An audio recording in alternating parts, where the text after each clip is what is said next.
welcome to Arts Express. This is Prairie Miller, and on the show, Pacifica host Garland Nixon on the Mossad, the CIA, and Epstein winning the lottery twice.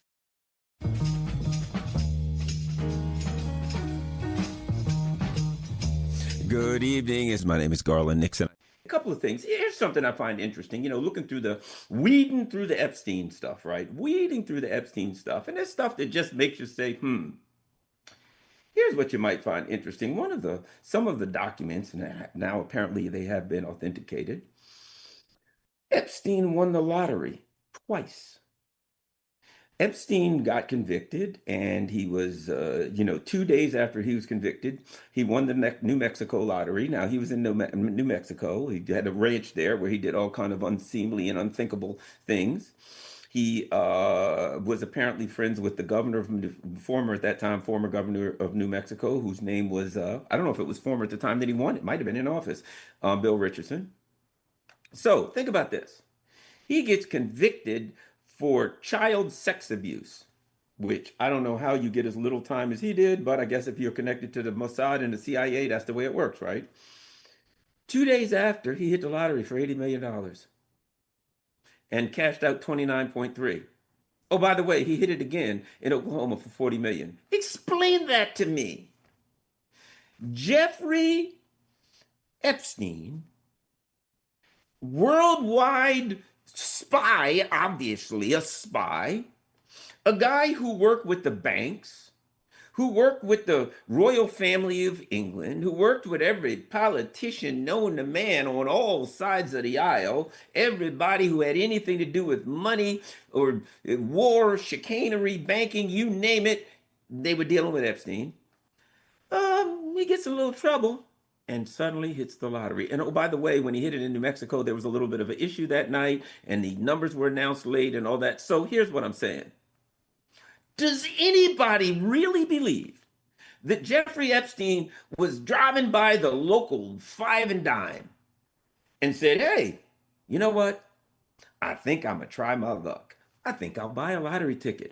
And then he was on his way, I guess, to jail for the weekend, because he only did like weekends in jail for child sex abuse conviction, might I add. And he pops it open and looks, let me see, let me compare my numbers. Yep, I just hit the $80 million lottery. What are the odds of that? You know what the odds of that are? Exactly zero. What does that tell us? What does it tell us? It tells us that the whole system is rigged from top to bottom. The entire system is rigged. It tells us that can we trust the elections? Hey, guess what? I'm going to go put my you go to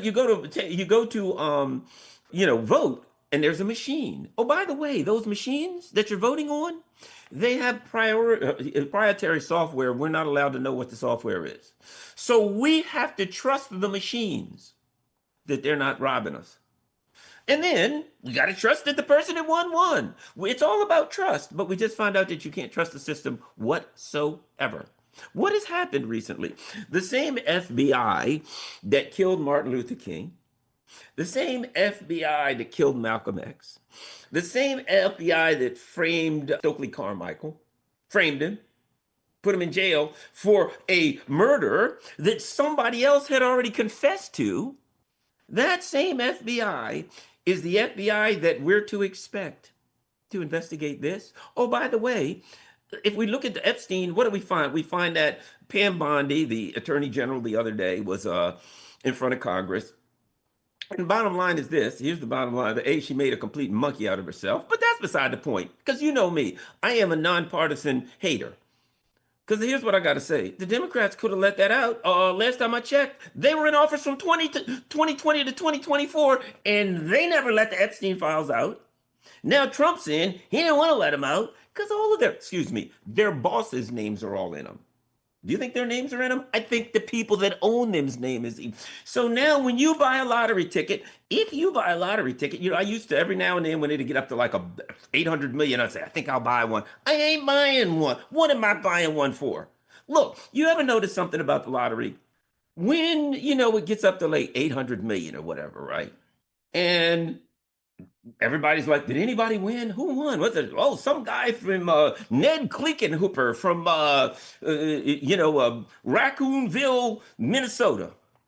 And you're like, oh, okay, Ned Hooper, huh? Oh, well, nobody knows who that is. I wonder what it's like. And we go on about our life. And we never ask this question. Is there really a Ned Hooper? And is there really a Raccoonville, Minnesota? Perhaps there is no Ned Hooper, and perhaps there is no Raccoonville. You ever know? You got to find somebody who won the lottery. Who knows anybody? When does that ever happen? In light of the fact that Jeffrey Epstein won the lottery twice, it leads me to believe that perhaps the lottery is not what we think it is. The whole system is rigged. The whole system is crooked, top to bottom. That's all I'm trying to say. We have a crisis of legitimacy. The political class and the ruling elite do not have the legitimacy to run anything. They are not going to investigate. I mean, we're reading stuff about them eating people, raping kids, violating every law known to humanity. And nobody's going to get prosecuted. And what do? Hey, let me see the email. Oh, we've got to redact the names of the victims to protect them. And you look in the email and they redacted the names of the perpetrators, not the victim. You're like, well, I can read the victim's name, but hey, where's the perpetrator? That's who they're protecting. And the FBI right now, they said, well, we can't use this stuff as evidence. You're not supposed to use it as evidence. When somebody comes to the FBI and says, oh, hi, I'm a young girl and I was raped by 10 guys, they're supposed to do an investigation to find it out. But guess what? They didn't. And guess what else? They won't. And guess what else? They won't let us know who those 10 guys are. Never, ever, not going to happen. That's the way it is. That's the system we have. It is an illegitimate system. It's crooked from the beginning. I've been on this show for year after year since 2013 saying, you think you're on a luxury liner and you are on a pirate ship, America. Well, I think it's clear by now. Even the conspiracy theorists couldn't be creative enough to come up with the stuff these people have done.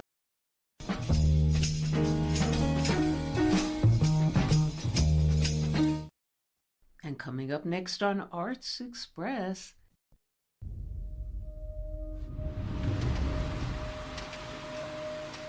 If you could do anything with your life, what would you like to do? Well, my father told me what it was like before the war. He said every man was free. I want my country back.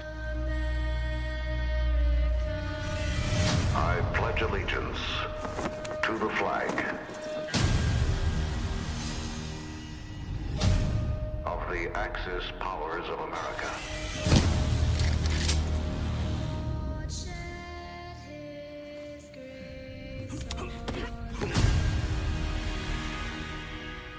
And to the republic for which it stands.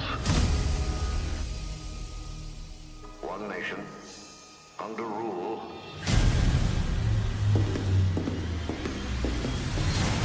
divided, with liberty and justice for none.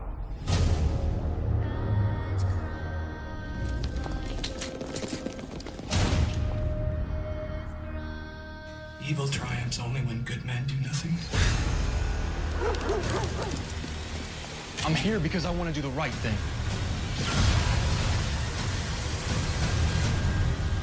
Take this. What is this? A way out.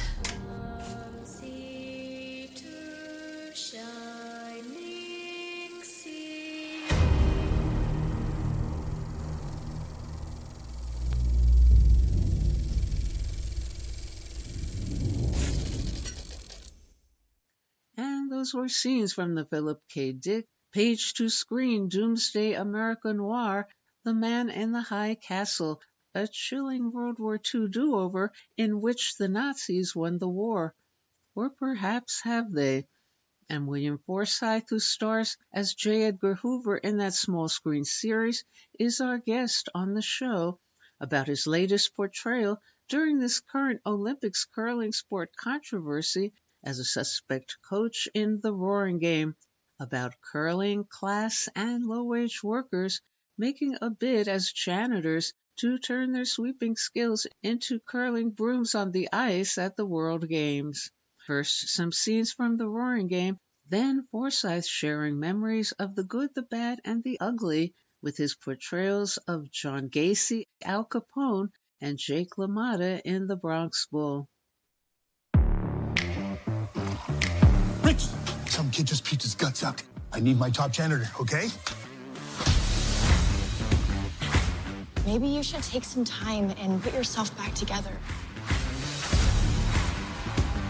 USA men's curling has been exposed in a bizarre scandal. We must curl. Huh? Game with the brooms on the ice. You need 10 grand for an entry fee. I might know a way to get the dough for you. You need a team. You familiar with the sport? I don't know if I would consider it a sport.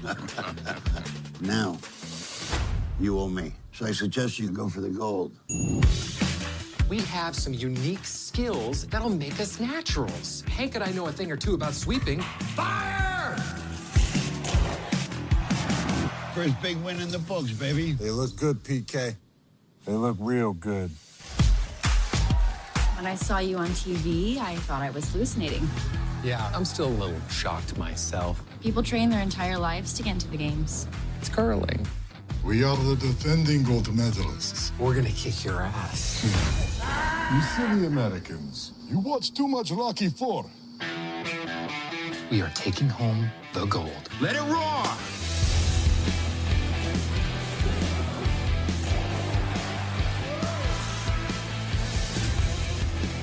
In this life, you only get a certain amount of chances, and then it's over.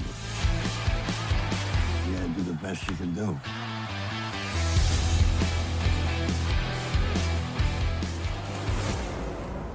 That's not good.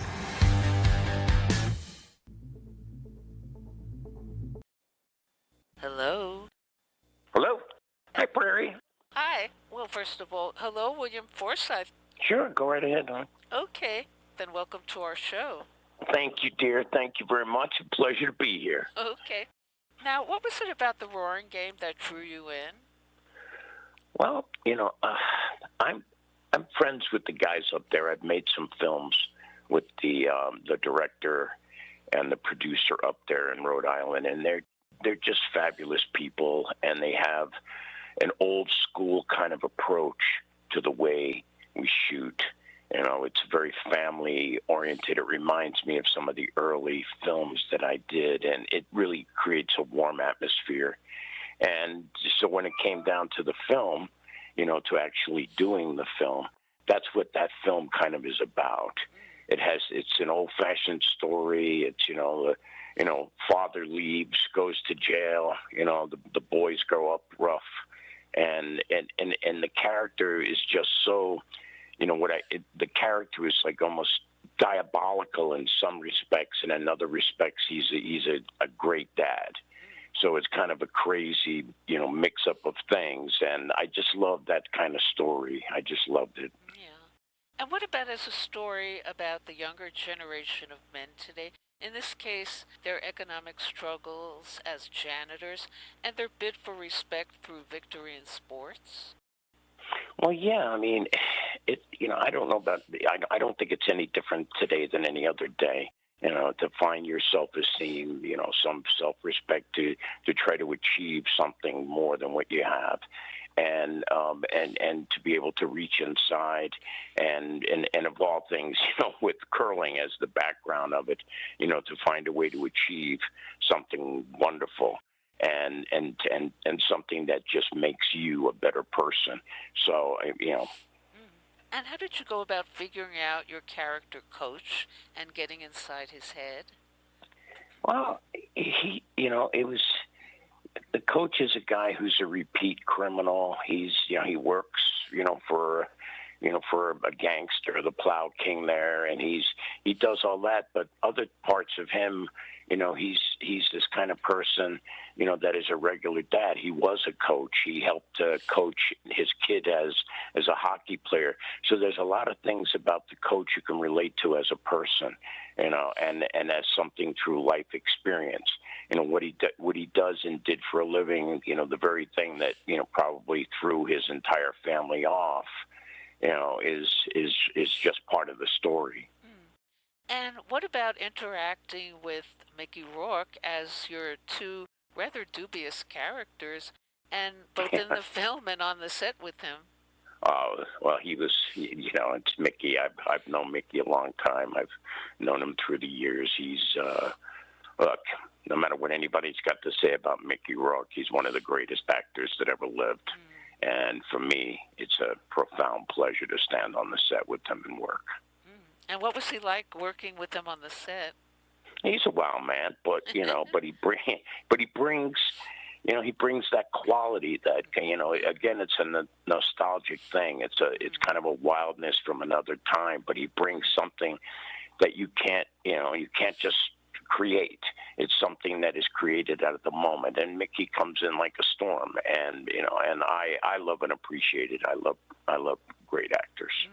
And speaking of villains, there's a very unusual portrayal of the Russian players in the film, and not the typical stereotype of the Russians as the bad guys in movies. What are your thoughts about that? Oh, I don't know. I don't think much about it. I think that the Russians just represented the Russian team, and as far as all that went, I haven't seen the film. Oh, I haven't seen it yet. But the Russian characters. I don't think they're stereotypes, but they're definitely made fun. And what is the different approach for you, say, portraying John Gacy and Al Capone with, say, J. Edgar Hoover in The Man in the High Castle? Well, I'm a pretty strong guy when it comes to research. You brought up some characters, for instance. All right, when I played Al Capone, I met over 100 people that knew Al Capone. I spent time with people that knew him intimately, and I got to know the inside of Al Capone before I portrayed him. I got to know things that other people didn't really know, and I got to bring it to the screen. In the case of John Wayne Gacy, for instance, I went to Chicago, and I'm getting ready to do my research, whereas all the doors in Chicago opened for me when I was playing Al Capone. Every door slammed in my face when I played Gacy. And so what I ended up doing, this is an example of my kind of research. I was scheduled to be there for a week. And when I saw those doors slamming in my face, I knew there was more to the story than anyone knew. So I canceled everything I had to do, and I hardy-boyed the living hell out of John Wayne Gacy. I spent a month there, and I uncovered things about Gacy that are really quite unbelievable. I like to go in and do deep research. In the case of Hoover, it's funny because you have to capture the part of Hoover that was, ambitious and had all of, and tried to control his power. But now, he's right there with, he's in a different world where if he doesn't have all that enthusiasm and put it all out there, he's going to be shot at dawn. And so it was an interesting thing to take, real Hoover, the part about him that was, so powerful, and then put him in a situation where he had to keep goose-stepping in order to stay with society. But I'm into deep research. I go in and I spend a lot of time, and I try to really, find, especially if it's a character that lived, to find the hook, to find who, what a person is, who a person is. And was that also true in terms of the challenges for you to recreate Robert De Niro's Jake LaMotta in The Bronx Bull? And did De Niro give you any advice about that? No, I never spoke to Robert at all about that. And my person, I got to be with Jake. I spent a lot of time with Jake. I love Jake. I love who he was as a fighter. I had even asked some people prior to meeting Jake who they thought was the toughest fighter that ever lived. And almost everyone said Jake. And I found him to be strong, intimidating, but deep inside there was a piece, a sliver of this heart that was just amazing. When they offered it to me, I'm like, are you kidding? Am I going to make this movie? And then when I looked into it, I realized Jake wrote a second book. And that this book, and so I asked Jake the first time I met him. I saw him and I said to him, why, Jake, would you want to make a movie? another movie, about, your life.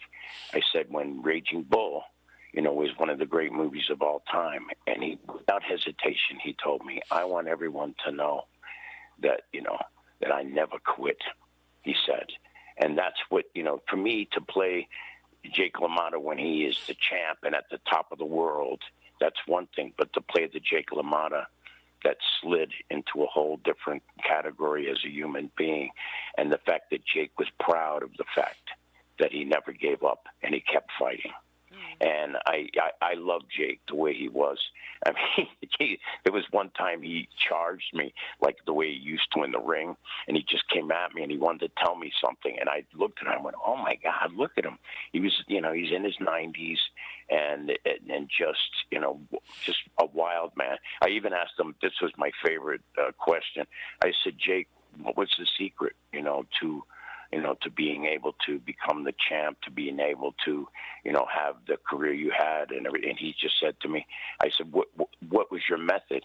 And he said, I only smoke and drank on Monday, Wednesday, and Friday. It was beautiful, So, and it's funny, that first meeting that I was standing in front of the restaurant, and I was just standing there, and it was a cold, cold day in New York. And I look up the street, and I see somebody walking towards me with a cowboy hat, and they were wearing a sleeveless shirt, and it was below freezing. And I just watched this person walking, and it gets close, and I go, holy, it's Jake.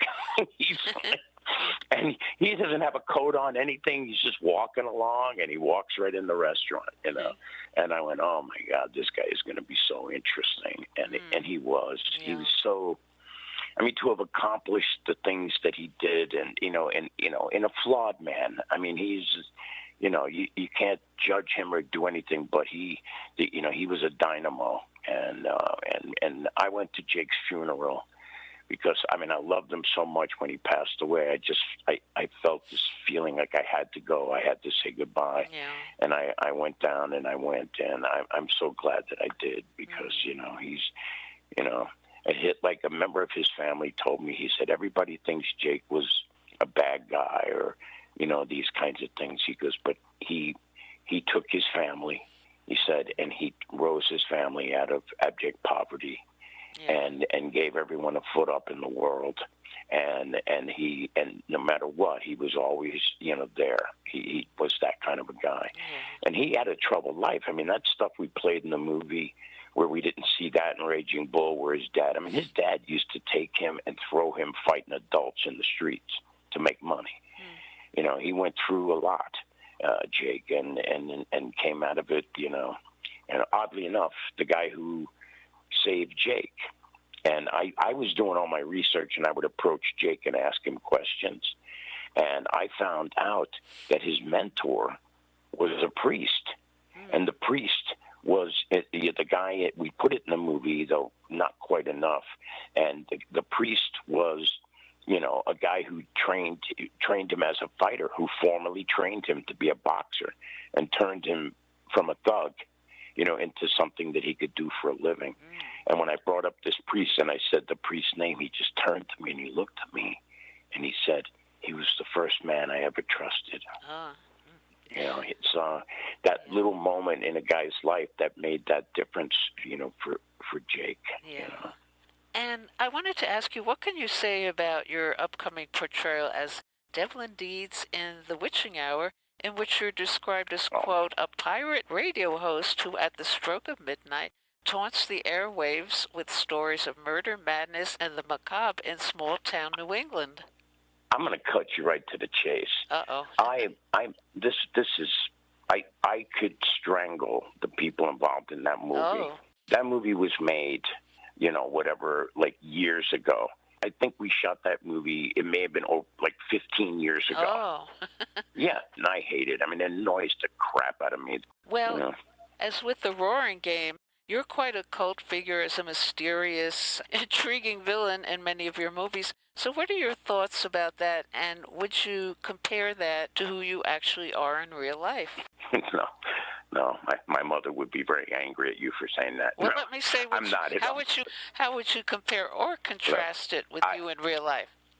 They say that, like the side you end up on depends on, whatever. I grew up hard. I worked hard. I tried to achieve, at age 17, I left home and started doing my first play, in New York. And I began a process of very diligent, hardcore work to achieve what I want. I grew up in an area that was rough.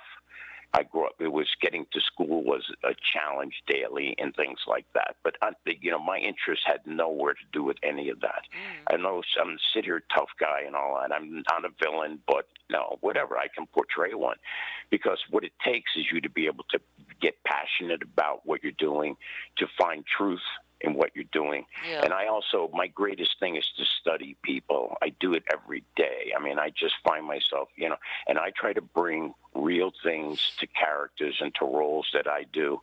And just anything that makes whatever they're about and their objective. Believe me, you brought up Gacy. It's like that. I've done villain guys that are fun. They're just villainous and they're fun.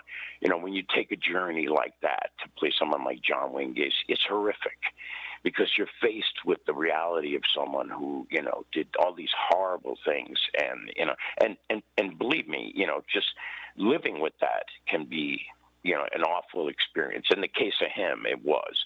I think I went to about 2 months and listened to the Beach Boys after that movie was over with, because but I had the ability to go in, to watch people, to study people, I know the best of humanity and I've known the worst. And, I've been, in my life, and I try to make my work about, finding a piece of truth and bringing it to the screen as best that I can. Okay, I have one last question. This is for radio, and the listeners can't see you. When William Forsythe looks in the mirror, what does he see? He sees a face. What did B.B. King say? Father Time is catching up with me. It's like, but you see it, but at the same time, I still have 14-year-old eyes. I am passionate. I don't give up. I am relentless, and I can still outpace most young people, in any category or way. Oh, yeah. And I take a lot of pride in the fact that, everything I do, when I look in that mirror, I see it, is I know that out of me, you're always going to get your best. I'm going to give you my best, no matter who you are. So. Okay. Well, thank you so much, William Forsythe, for joining us on the show. Thank you. Have a good one, guys. Okay, bye. Bye.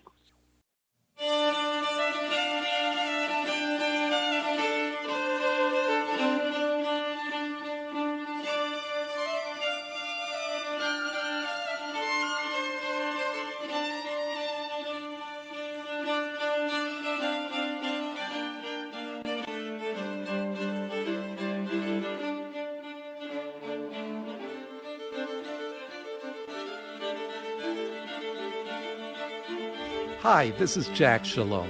We're going to do something a little bit different today. Our guest is someone who I just met a few Fridays ago as a fellow immigration court watcher doing accompaniment under the auspices of the New Sanctuary Coalition here in New York City.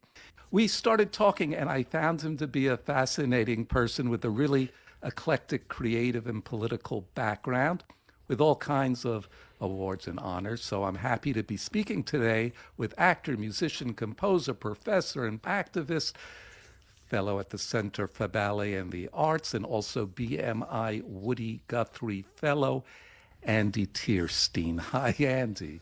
Hi, Jack. What a pleasure. Well, Andy, since our initial meeting was at the deli early in the morning by the immigration courthouses at 290 Broadway and 26 Federal Plaza, what brought you down to the immigration court that day? Well, as your listeners probably know, because you're involved in New Sanctuary as well, Jack, the New Sanctuary Coalition is something that's been around for, I think, 17 years, and they have hundreds and hundreds of volunteers now who are trying to stop illegal detentions and deportations. And what we were there for is that Friday morning, They organize court accompaniment sessions. So we were there as accompaniment volunteers to be there to help in any way we can with people who are requested to come to court for an appointed hearing before a judge to determine whether they will be forced to leave the United States. And I came because I've gotten involved a little bit because, like a lot of people, I'm shocked by what I'm seeing, people being forced into cars and kidnapped and thrown to countries that they're unfamiliar with, or thrown back to their home country to dangerous situations, or brought to detention centers in faraway states. And it's just, I'm shocked, and I felt like I needed to do something. That's great. Well, it is shocking there, and we know that when we go and sit in the waiting rooms with people who are waiting for their court appointments, some of them have lawyers, but a good percentage of them don't, and that's shocking in itself because they're about to enter a potentially life-changing situation in the courtroom, and a lot of people don't even know what their rights are. The people in the courthouse don't make it easy. There are, of course, we've seen ICE agents on the different floors of the courthouse, and they're pretty much ready to grab anybody who exits the court with their case dismissed. It's a little bit difficult to understand, or paradoxical to understand, and some of our friends, we call the people who are going to court our friends, some of our friends don't always understand at the beginning that they're not looking for their court case to be dismissed if they've applied for asylum. In fact, if their case is dismissed by the judge, ICE is right outside the courtroom door to grab them. So the goal is to get the judge to say, your case is continued until 2027 or 2028. That's kind of a successful outcome, isn't it? Yes, and while we were there, actually, we both were speaking with a young woman who was requested to come in. She first said that she had a green card, and so we went in with her, but it turned out, at first I thought, oh, she has a green card, so everything's cool. But then when eventually she opened up a little bit and shared her paperwork, and we both could see that she was brought in because she was going to be deported or going to be denied to be here. And then we went into the courtroom, and the judge, there were a couple of cases before hers, and one of them was a family. The judge was very cordial, I thought very considerate. And then there was a single gentleman, young man, who came in. And again, I thought it was a good proceeding. And they both agreed that he would come back in early June after he got some materials explaining why it was not appropriate for him to be deported to one of these countries that they send people to. And so he left with a new court date. And the moment he got outside, ICE was there, and they took him and whisked him away. That was very unsettling. I think it's really a crazy moment in our history. And, I'm a musician, I'm a composer, I travel a lot performing and doing what I do. And what I love about this country, there's really two things that make America special. One of them is the amazing landscape, the incredible places you can hike. You can be in the wilderness and canyons and mountains and rivers, everything. It's beautiful. And the other is the fact that it's a nation of Native Americans and immigrants. And, everybody who's been here, who's not Cheyenne or Sioux or whatever, has come here for help from another country to escape something or to find a better life. And, our ancestry is that. I'm sure yours is, mine is. And that's what's great about this country. That's what makes it really fascinating. I really think it's because people want to go back to the 1950s and try to create a white-dominated country. It's just not what I want. So, well, it's so absolutely irrational that when we go to the courts, we see that they're changing the rules every day. We never know what to expect. And the ironic thing is the judges never know what to expect. We see them sometimes asking the prosecutors, does DHS agree with this or not? And they've recently put in a really awful kind of plan now where DHS, Department of Homeland Security, argues if you present an asylum case, as most of the cases are, they will say, oh, good, you've presented an asylum case. You're from Ecuador, for example, and you've said that you can't go back to Ecuador. Well, you may have a good case, but you know what? We have a deal with Uganda where they listen to those kinds of cases. So your asylum case will be heard in Uganda, where you've never been. It's totally insane, and that's called pretermission. And this is something that's just come in. And the people at New Sanctuary Coalition and others, there are several groups that come down to the immigration courts to try and work with immigrants, are trying to find the new defenses for this kind of nonsense. That's right. And I know when we were there, after this gentleman was whisked away, we went to the Congressman Daniel Goldman's office. And that was fascinating to me because he's somebody who, before he ran for office, he was lead counsel for the Trump first impeachment. And he also contributed to Michelle Alexander's book, The New Jim Crow, which kind of bridges into another subject for us, which is that another reason why I get involved is because I teach in a prison. And sometimes the guys I'm working with there, my students in the prison, are afraid for the parole hearings because they think they're going to be sent off to these other countries, someplace with often a different language, or, it's just insane. It really is crazy. But I'm very interested in, and I think this was our first conversation. We started talking about what you did. You said you had been an NYU professor, a very accomplished one, for 30 years, but now you were more retired from that and you live upstate and you do this prison program in an upstate prison. Can you talk a little bit about that, how you got into it, what your expectations were, how it goes? Yes, I love teaching in the prison. When I went for my PhD, I found myself suddenly in an environment where everybody who was there wanted to be there and everybody was really excited about the subject. And I've taught for 30 years undergraduates and MFA students. And now here I am in the prison, and I'm finding the same kind of students I found in my PhD program. They want to be there. They're excited about the subject. They've had to work very hard to get there. They have to be on special programs and good behavior and so forth for years before they can get into this NYU program. So the NYU Prison Education Program is an excellent thing. They do a terrific orientation for us. The students, the inmates, are not called inmates or prisoners. They're called students. It's quite a remarkable program. I really enjoy working with them. I teach music basics for songwriting and music basics for theater, and they get credit for it. It's at the Wallkill Correctional Facility, which is a medium security prison. Before that, I just volunteered to teach at a prison further upstate called Eastern Correctional, which is a maximum security facility. Oh. And so what's day one like when you're walking into the class?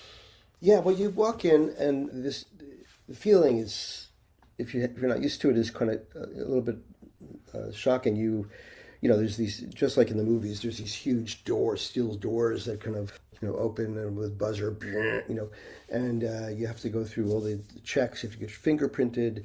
You have to get your TB shots.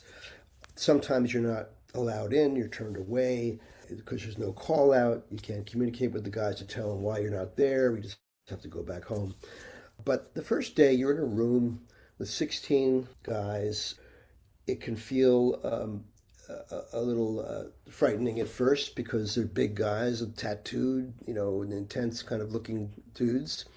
But then when you start working, and within a day or two, you understand that these are human beings. They really miss their families. They miss their mothers, their sweethearts. And that's what they write about.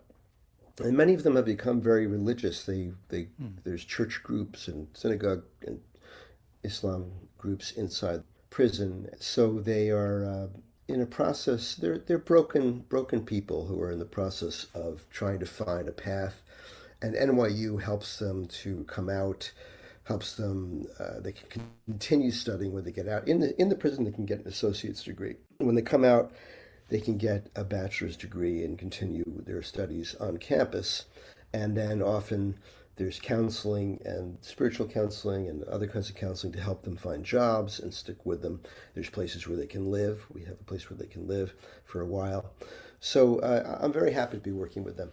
So give me your first 3 minutes of your opening speech on the first day. I mean, of class. It's pretty much like any other class. I ask them why they signed up, why they registered, what their interests are. I tell them, we go over the syllabus. I talk about what we'd like to do. I got to say that for the arts, it's a particularly tricky thing with these guys because they are really they're living in a very guarded life. It's very, machismo is the whole thing. And they're afraid to open up in front of each other. They call each other by their last names, Mr. This, Mr. That. It's funny because when they come into me, I mean, I remember one day I did a series of workshops, like 3 days of workshops on theater with them, and the guys came in, and as they come in, they introduce themselves with their nicknames that they give, their handles that they have. Hi, my name is Powerful. Okay, hi, come on in, Powerful. Hi, my name is Sincere. My name is Perfection. Okay, come on in, Perfection. And then one guy came in and he said, my name is James. Is this the book club? I'm like, well, it's come in, James. It's not the book club, but we are going to do some storytelling here. If you're interested in that, come on in. And unfortunately, we have to stop right there for now. But have no fear, we'll be back next week to continue our conversation with teacher, composer, and activist Andy Teirstein. And we'll go out as we opened with an excerpt of a musical composition composed by Andy Teirstein. This is Jack Shalom for Arts Express with host Prairie Miller.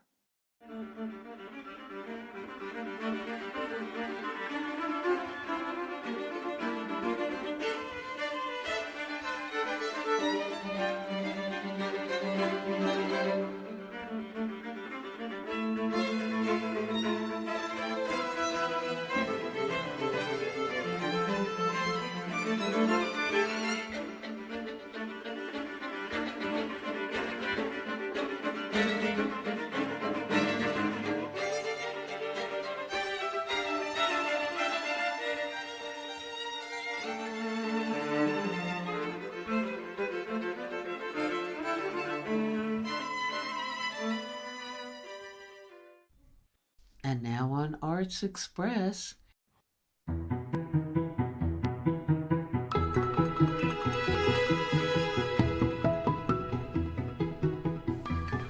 Where the hell are you? Mason? He's a photographer. I don't know where your head is right now, but you are about to have a major show opening in less than 2 hours. Everywhere I go, I still see her. Not literally, I hope. Your coat was too big. Time moves on. Not if you stop it. You can't. You can try.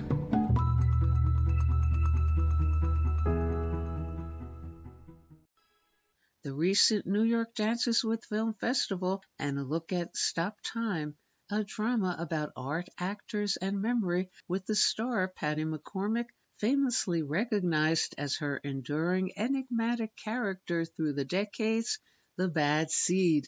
And we'll be speaking with her about all that as well on a future show.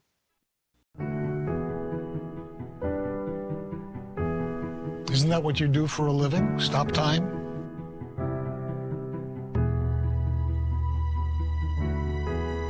Peter!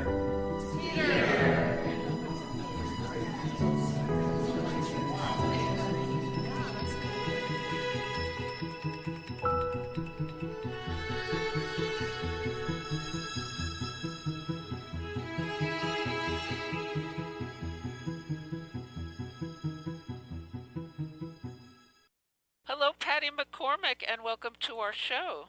Thank you, Prairie. What was it about Stop Time, this story, that got you inspired to be part of this film? Well, I saw the short originally, but I love the story. I love the tone of the short. Also, it didn't come at you in a big way. It just kind of let you join into the story. And what can you say about relating to this narrative about artists and performers, their creative passions and also frustrations that you may have related to personally yourself regarding your own life journey and struggles as an actress? Well, I think there are those struggles in anything you choose to do, It's just, but I've had a very rich and full and varied life, I have to say, by just the luck of the draw. It wasn't anything I sat down and planned. So a lot of the time where the frustrations are big in work, it must be harder if you're alone in the world with no one, because then you're counting on something that you really can't count on. It's such a shot, to be allowed to continue to create the way you learned how to do it, which I did, years ago. A whole different style of fame now. Thank you so much, Patty McCormick, for joining us on the show, and I will get the word out about Stop Time. Great. That would be terrific, Prairie. Thank you. Okay, bye. Bye.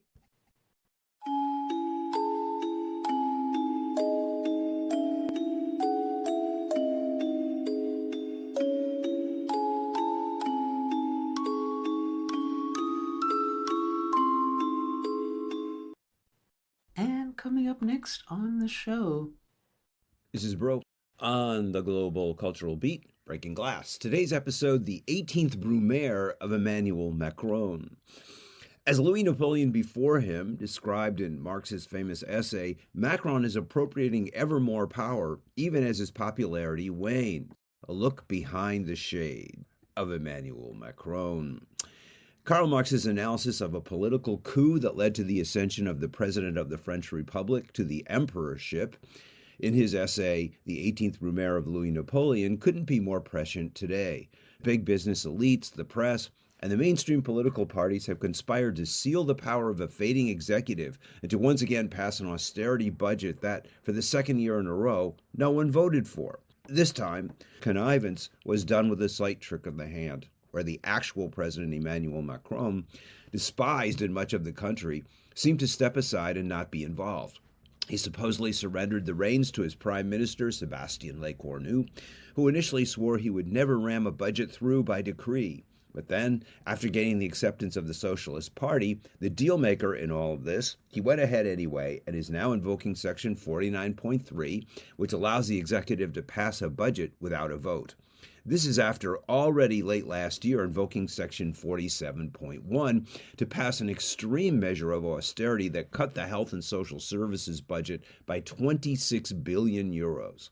That provision says that if no decision can be reached after 20 days of debate, the bill simply passes to the far more conservative Senate for eventual approval. The basic right of the legislature from the time of the Magna Carta is the power of the purse.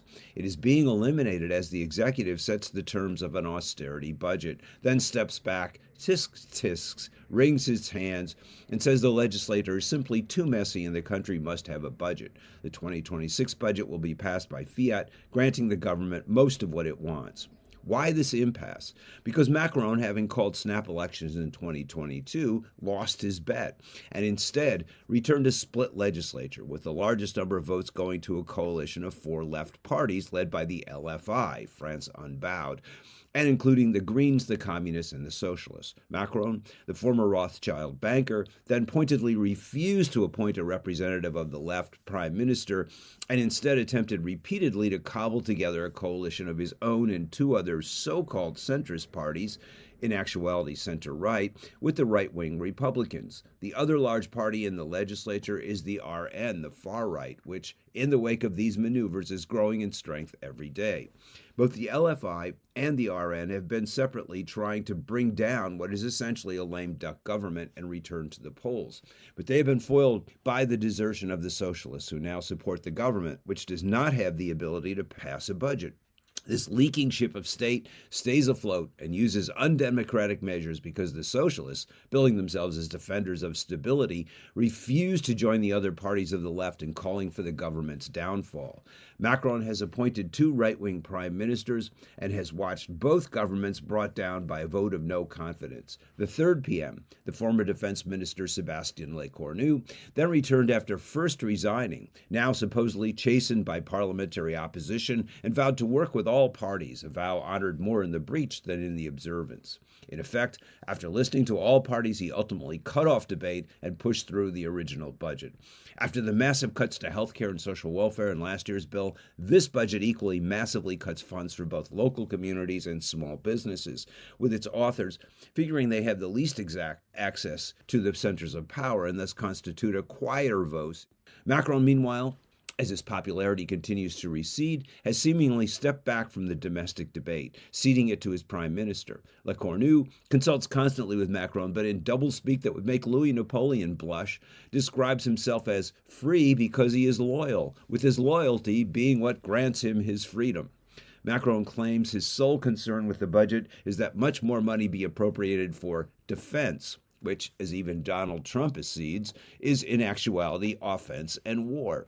In an acknowledgement of this priority and to accomplish this task, Macron cagily made his Secretary of Defense his prime minister. The media is echoing this charade, with LaMotta praising Macron for stepping aside, and the New York Times even more incoherently ascribing his newfound prestige to his showing up at the elite economic forum at Davos wearing a sleek pair of aviator glasses, supposedly to cover an eye irritant. The question being, what will happen to his newfound and fragile cachet when he takes off the glasses? It is likely that the government, with more and more power accruing to the executive as it cuts more and more social services in a drive toward war, will stumble along until new elections in 2027. This will mean another year of passing a budget with meager legislative input. The socialists who have enabled the government to survive are now fearful of going to the polls where the people will enact their revenge, and so will keep the government, which has so heartily benefited the biggest businesses and the richest individuals, in place. Macron, who, when his reign began, was compared to Napoleon, will finish as the much diminished Louis Napoleon, with, as Marx says in his essay, his first quinquennat or 5-year term as tragedy and the second as farce. This is Bro on the Global Cultural Beat, Breaking Glass. And that's all we have time for today on Arts Express, expression in the arts. And if you'd like to express yourself too, you can write to us at theradiogoddess@gmail.com. Until next time, this is Prairie Miller leaving the station.